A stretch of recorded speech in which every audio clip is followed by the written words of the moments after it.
Hi friends, today we see something about torsion. So we are discussing in finite element method. So how the torsion topics to be established in finite element method, these things to be you can see now. So torsion.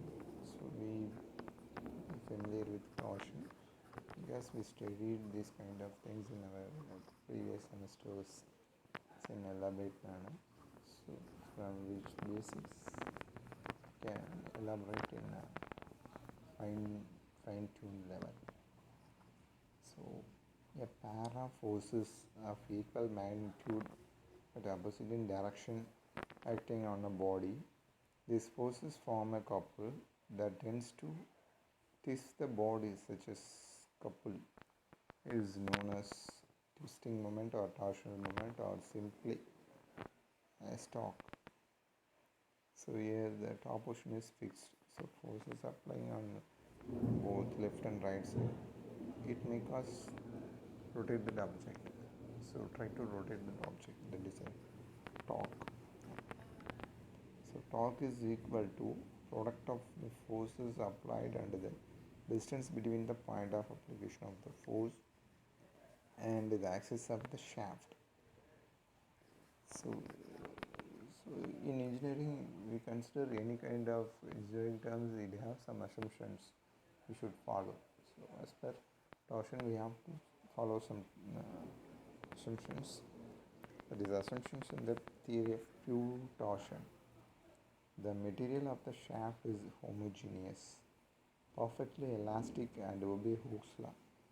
So we studied Hooke's law, that is stress is directly proportional to the strain within the elastic limit.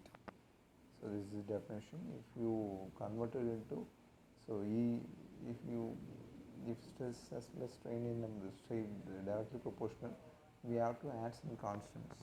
So then when it converted is equal, so stress is equal to, we use some constant, that is E, that we are using E is the constant.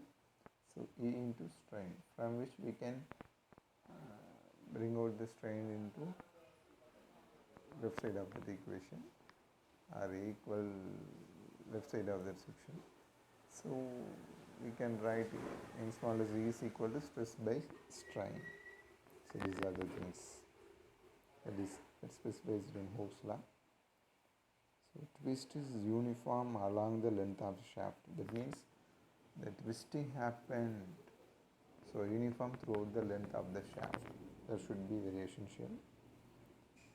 The stress does not exceed the twist limit of proportionality. So we have some limitations.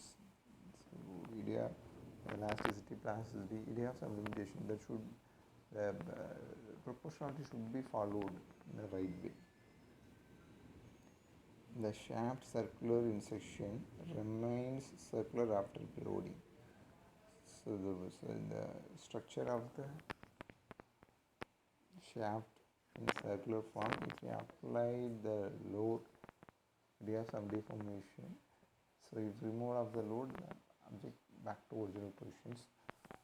Same time the shaft should be maintained in the same diameter, or it should be in a shape as specified in the earlier. That is very essential. Then strain deflection are small. Strain and deflection should be small. These things to be considered very seriously. Here the sum given related to that. A shaft having rectangular cross section with the sides, the material has shear modulus of 10 power 5 Newton per mm square. Shaft length is 100 cm. The shaft is fixed at one end and subjected to torque T at other end. Determine the total angle of twist if the applied torque 10 into 10 power 3 Newton centimeter. So here the sum given likewise. So we studied in the previous section, and so in a finite element method we have to convert the element into triangular elements. So that's why we convert the structure into more number of triangular elements. So simply we can convert it into two triangles. With the either any one side of the diagonal we plotting means we get two triangles. If you utilize both diagonals we can get so more number of triangles. So for element 1, so these are the things element 1. So this is the strain displacement matrix. So we are familiar with triangular elements, so we utilize the formula of BH, so breadth into height, from which we can calculate the area 2 centimeter square. Then B, strain displacement matrix, so line 2A, so y2 y3 minus y1 and y3 minus y2 y1 minus y2. Likewise we have to write x, x3 minus x1 x1 minus x3 x2 minus x1 likewise, from which we can calculate the value of B, that is strain displacement matrix. We have to change that value into transpose, that is B power transpose. Why we are converting this kind of terms means there is a formula specified here, B transpose D, B D. B means that is strain displacement matrix. If you transpose means the rows to be converted into columns to be converted into rows.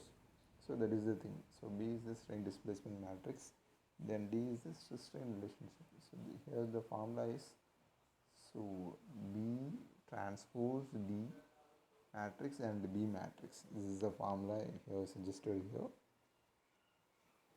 from which we can calculate the stiffness matrix K.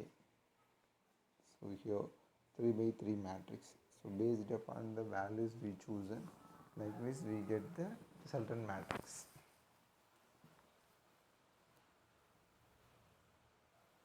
So for the element 1 we complete the section. So likewise we need to calculate the element 2, and so here the formula is specified here. So B transpose DB, from which we can calculate the value of K2, that is stiffness matrix 2. For element 3 we need to calculate. So before that we have to ensure the node points and displacement vector, something like that. We need the forces to be included in this sum. Then for element 4 we repeat the process same.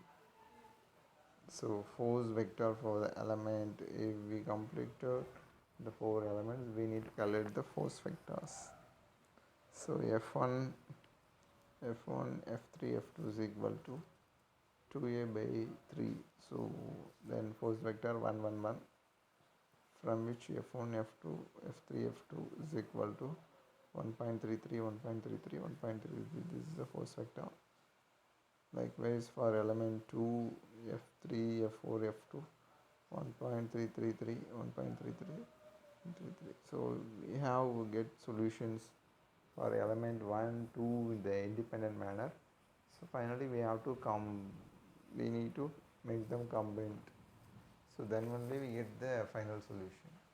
So that is called assemble matrix, assemble force vector. So here we are discussing only the vectors. So F1 F2 F3 F4 F5. So from which we can find out the values here specified. So the finite element equation, so force vector global is equal to K stiffness matrix, then global the term K specifies the stiffness matrix. So the G specifies the whole term, that is global, into pi value. So here we need to find out the angle. So So force vector to be entered in the left side of the section, from which from right of the section we have used a stiffness matrix and number of angles to be ensured. So what are the angles to be calculated that should be ensured? Here if we simplify the terms, we can get sigma 2 is equal to 2.133 radian per centimeter and theta 1 is equal to 4.265 radian per centimeter. The twisting moment per torque T is equal to 2g5 summation of E. E means element, so 4 by 3 sigma 1 plus sigma 2, from which we can calculate the value of pi. So that is equal to 9.158 10 power minus 3 radian per centimeter. The length of the shaft is 100 centimeter. We have to use that value, we can get solutions. So these are the things to be considered.